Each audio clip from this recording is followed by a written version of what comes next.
Hi all അസ്സലാമു അലൈക്കും, welcome back to Shibili T K vlogs. അപ്പോൾ ഇന്ന് രാവിലെ മുതൽ വൈകുന്നേരം വരെയുള്ള റൊട്ടീനാണ് കേട്ടോ. അപ്പോൾ അത് ഇന്ന് മസാല ദോശ ഇസ്റ്റ് കറി ഉണ്ടാക്കാമെന്ന് വെച്ചു കേട്ടോ. അപ്പോൾ അത് തലേന്ന് ഞാൻ പച്ചരി വെള്ളത്തിലിട്ടിരുന്നു, പച്ചരി ഉഴുന്നും കൂടി ഇട്ടോ, പിന്നെ ഒരു സ്പൂണ് ഉലുവയും കൂടി ഇട്ടു, അത് കുറച്ച് വെള്ളം ചേർത്തിട്ട് അരച്ച് വെച്ചതാണ് കേട്ടോ. അപ്പം നേരം വെളുത്തപ്പോഴേക്കത് നല്ലോണം പൊങ്ങി വന്നിട്ടുണ്ട് കേട്ടോ.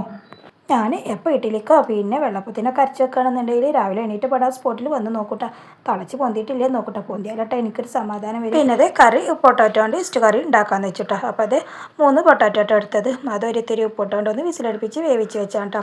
പിന്നെ അത് 2 ഉള്ളിയും 2 പച്ചമുളകും എടുത്തുകൊണ്ടത് നല്ലോണം ഒന്ന് കുറച്ച് വെളിച്ചെണ്ണയിലൊന്ന് വഴറ്റി അപ്പോഴേക്കത് പൊട്ടാറ്റോ നല്ലോണം ഒന്ന് ഉടച്ചെടുത്തു കേട്ടോ.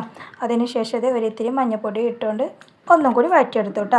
അതിന് ശേഷം നമ്മൾ ഉടച്ച് വെച്ച് പൊട്ടാറ്റോ ഇല്ലേ, അതൊന്ന് അതിലേക്ക് ഇട്ട് കൊടുത്തു. പിന്നെ ഒരിത്തിരി വെളിച്ചെണ്ണയിൽ കടുകും വേപ്പിലത്തണ്ടും കൂടി ഒന്ന് ഇട്ട് കൊടുത്തിരുന്നു കേട്ടോ. അങ്ങനെ നമ്മുടെ മസാല ദോശയ്ക്കുള്ള പൊട്ടാറ്റോ ഈസ്റ്റ് റെഡി ആയിട്ടോ. അങ്ങനെ മസാല ദോശ ഉണ്ടാക്കാൻ കേട്ടോ. അപ്പോൾ ആദ്യം വീഡിയോ ഓണാക്കാനും മറന്നു പോയിട്ടോ, പിന്നെ കേട്ടോ വീഡിയോ ഓണാക്കിയത്. അങ്ങനെ ഒന്നായിട്ടോ. അതിന് ശേഷം ഓരോന്നായിട്ട് ഉണ്ടാക്കുകയാണ്. അപ്പോൾ ഷിബിലി മോനെ ആദ്യം തന്നെ പറഞ്ഞിരുന്നു കേട്ടോ, മസാല ദോശയാണെന്ന് പറഞ്ഞപ്പോൾ എന്നോട് പറഞ്ഞത് വാഴണ്ടില വേണം വെച്ച് ഞാൻ എടുത്തു കൊണ്ടുവരാമെന്ന് പറഞ്ഞായിരുന്നു കേട്ടോ. അങ്ങനെ അവന് മദ്രസയ്ക്ക് പോകുമ്പോൾ തന്നെ വാഴണ്ടിലൊക്കെ കൊണ്ടുവന്ന് തന്നു കേട്ടോ. അങ്ങനെ അവന് മദ്രസയിൽ പോയി, പിന്നെ ഇക്കും പോയിട്ടോ. ഇക്കാക്ക് പിന്നെ ഞാൻ ആദ്യം തന്നെ ഉണ്ടാക്കി കൊടുത്തു കേട്ടോ. ഇക്ക പോണ തിരക്കിലായിരുന്നു, അപ്പോൾ പിന്നെ അതൊന്നും ഞാൻ വീഡിയോ എടുത്തില്ല കേട്ടോ. ഇങ്ങനെ ദോശ ഉണ്ടാക്കിയിട്ട് അതിൻ്റെ മേലെ നെയ്യൊന്ന് സ്പ്രെഡ് ചെയ്ത് കിട്ടുന്നുണ്ടെങ്കിൽ ഒന്നുകൂടി ടേസ്റ്റ് കൂടില്ല. പക്ഷേ എൻ്റെ അടുത്ത് നെയ്യ് ഉണ്ടായിരുന്നില്ല കേട്ടോ, കഴിഞ്ഞതായിരുന്നു. അപ്പോൾ പിന്നെ ഇങ്ങനെ മതിയെന്ന് വിചാരിച്ചു കേട്ടോ. ഞാനും ഷിബിലി മോനല്ലേ ഇപ്പോൾ ചായ കുടിക്കാനുള്ള. ഫിനിമോൾ പിന്നെ വന്നിട്ട് വേണം, അവൾ വരാൻ 9:30 9:45 ആവട്ടെ. അപ്പോൾ പിന്നെ അവൾ വരുവോളം വെയിറ്റ് ചെയ്യാൻ പറ്റില്ല കേട്ടോ.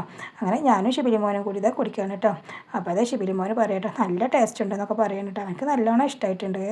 അങ്ങനെ രാവിലത്തെ അങ്ങനെ കഴിഞ്ഞിട്ടോ. പിന്നെ അത് ഉച്ചയ്ക്ക് ചോറ് വെച്ചു, മീൻ പൊരിച്ചു, പിന്നെ അത് വെള്ളരിക്കും പരിപ്പും കൂടി തേങ്ങ അരച്ച് വെച്ചതാണ് കേട്ടോ. അത് പിന്നെ അത് മാങ്ങ ഉണ്ടായിരുന്നു കേട്ടോ. മാങ്ങയും ചെള്ളിയും തേങ്ങയും പച്ചമുളകും കൂടി ഇട്ടിട്ട് നല്ലൊരു ചമ്മന്തിയും കൂടി അരച്ചു കേട്ടോ.